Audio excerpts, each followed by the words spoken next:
Om Namo Narayana, Om Namah Shivaya, Shiva Om, Shiva Hum, Om. Welcome to another Satsang with your host, Chuck the Yogi from the Yogi Cave on this very soggy day. So soggy I may not be able to cut the grass outside of the Yogi Cave today. So I'm going fast and furious down this Kaula Jnana Nirnaya spiral. So I hope you come with me. By perceiving the collyrium flowing from the hollow of the throat and the pores of the body, dissolving in the Brahmarandra, one achieves great fortune like the god of love. The joints also remain hidden as if he were in the body of a young man, and there is luxurious growth of hair over the body. At the first stage, one enjoys popularity among people. At the second stage, one achieves freedom from disease. At the third stage, one achieves poetic excellence, because that was really important back then, with the ability to use figures of speech, rhetoric. At the fourth stage, one achieves the eloquence and expressions of love. At the fifth stage, one achieves the power to hear at a distance. At a sixth stage, one achieves the ability to levitate. At the seventh stage, one achieves accompaniment of the yoginis. The eighth stage, one achieves the freedom from old age and death. At the ninth stage, one achieves tremendous speed. At the 10th stage, one achieves the power to assume many appearances. At the 11th stage, one achieves tranquility and liberation from the threefold sufferings. One who has achieved all 11 of these qualities is worshipped as Shiva. One may go wherever one wishes and do whatever one desires by the power of wishing. So wish fulfillment. Why 11? 11 is very sacred to Shiva. And I know there's a scientific theory that posits that there's 11 dimensions. There may be something to that. But now you can't take these things, these powers, or see these literally. Although there may be those that have achieved things of that nature. I've seen yogis in India, and they're like skin and muscle and bones, and they walk as if they were athletes, because they pretty much are. So there's something to it. Anyway, one should only practice when the Kaulika tradition is known. The Kaulika Shastra is free from blemishes.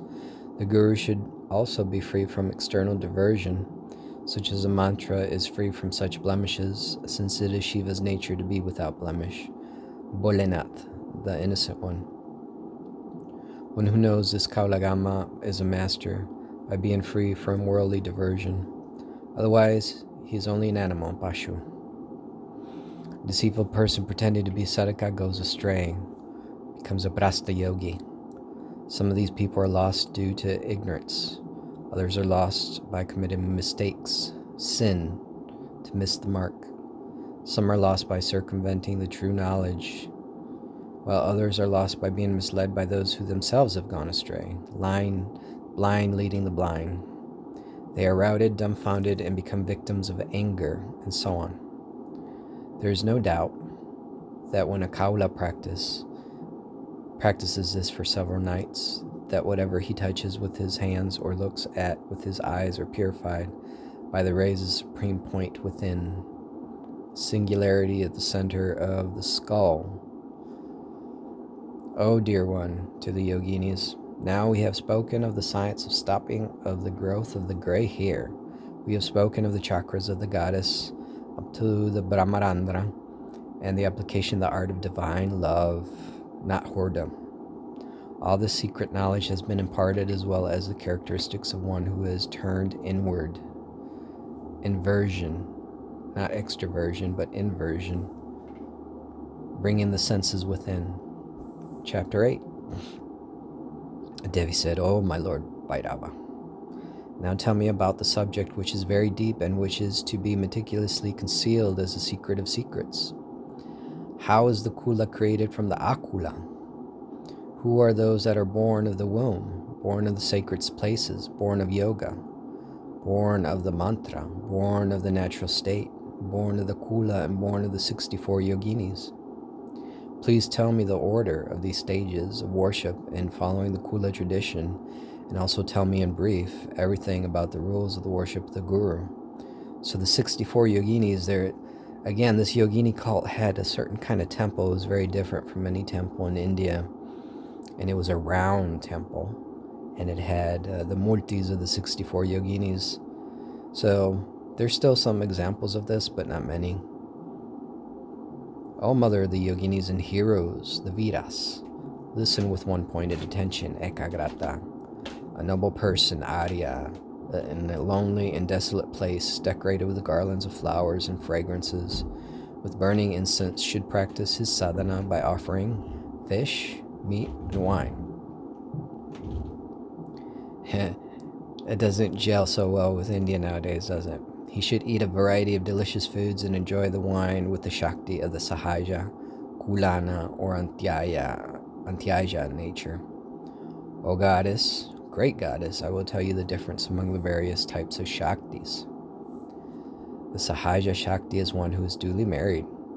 A courtesan is a Kulaya Shakti, and an Antyaya is a low-born Shakti. The outer characteristics have been described. Now, O goddess, listen to their spiritual significance. When one meditates on the Shakti established in our body and manifested as in sexual union, which is called Sahaja, Kulaya is the summoning of the letters that constitute the essence of the Kula. That is what is to be known about the Shakti. So this idea of invoking mantras and visualizing them upon one's body and so forth, when one is engaging in a certain sacred act, this is Tantra, right? Oh, my dear one, the inner forms in the body are of 3 types, and the outer forms are also of 3 types. Now I will explain what the Antyaya type is like. Antyaya Shakti is called Kageshvari. She is of the color of pure crystal, which is glowing with effulgence. Again, we're getting into the very tantric practice of visualizing these different Shaktis. She's adorned with a garland of pearls with horizontal and vertical marks on the forehead. She is the Maha Shakti known as Vyoma Malini. Her mouth is full of betel leaves, and thereby red. She has disheveled hair. She is anointed with sandal and musk and is in the attitude of joy and satisfaction while performing the sadhana jointly as a yogini with a hero, Vira, separately. So yogini, hero, and Maituna. This can be visualized, right? We're not talking necessarily.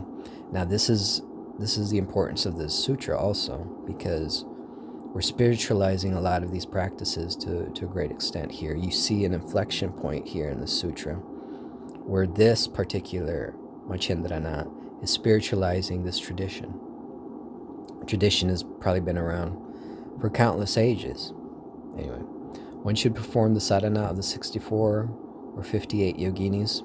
One should perform the sadhana in the circle of the yoginis and Vedas, according to one Shakti type.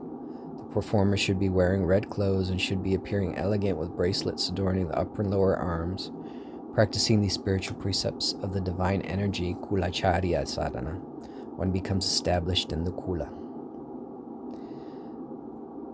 This great goddess should be worshipped as Kshatraya, situated in various places such as Karavira, Mahakala, Devikoti, Varanasi, Prayaga, Charitra, Ekamra, Atahasha, and Jayanti. A lot of these terms aren't even known today. They are known as the Kshatraya because they are established in these places, O dearest one. The Kshatrayas originate from these chief places of special energy and are also through the yugas like Treta, Dvapara, and Kali. So we're talking about places of power here.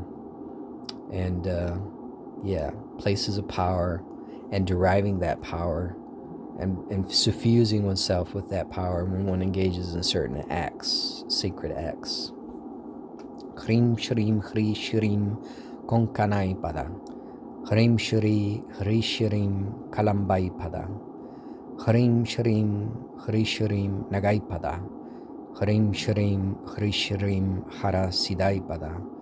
Hrim Shri Hri Shrim Kambai Pada. Hri Shri Hri Shri Mangalai Pada.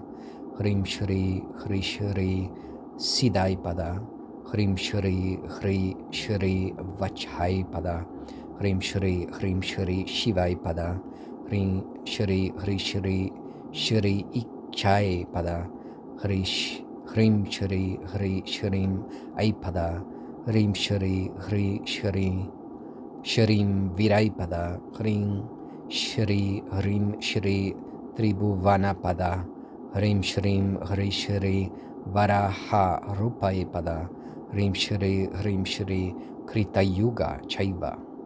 So this right here is the very essence of what tantric mantras are all about. You take these bij mantras and you put them all together in a certain variation, and you still hear those types of mantras in the Shakta tradition and various tantric traditions, but these are very ancient mantras that are not spoken of anymore. This is a very ancient piece of amber that kind of shows us where these practices came from, right? And how they branched out, because, you know, Nepal is very special because there's the Buddha Dharma and the Sanatana Dharma living in harmony, where they've separated in many other places, such as Tibet, Bhutan, and India. So this sutra is very special. Anyway, Om Namo Narayana, Om Namah Shivaya, Shiva Om, Shiva Hum, Om, Jai Ma, Jai Mahakala. Till next time.